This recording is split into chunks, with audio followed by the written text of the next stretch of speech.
We are about to hit 5 years since the very first COVID-19 infections in the United States and then the subsequent shutdowns. For most of us, we've been able to move on with the vaccines, schools and businesses have reopened, life for all intensive purposes has returned to normal. But for other people, like Bailey Boring, it hasn't. I started feeling sick, and that's when the pain started in my legs first. And then I went home and I tested positive for COVID the next day. And that pain never went away. And I got COVID the second time. And that's when it started in my hands.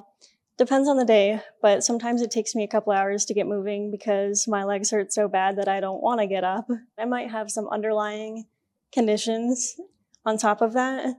And COVID was just kind of the last piece of that puzzle that we needed to ignite this fuse. There's a lot of really unique symptoms that can happen to anyone at any time.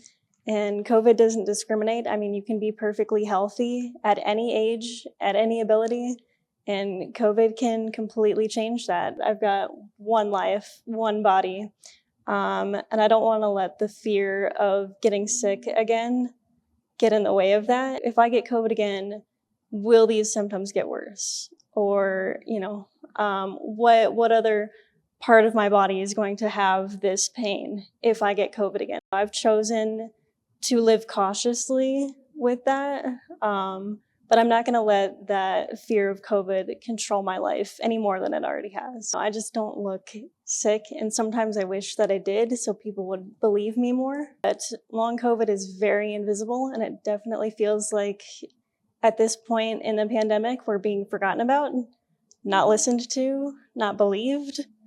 And, what does that leave us with?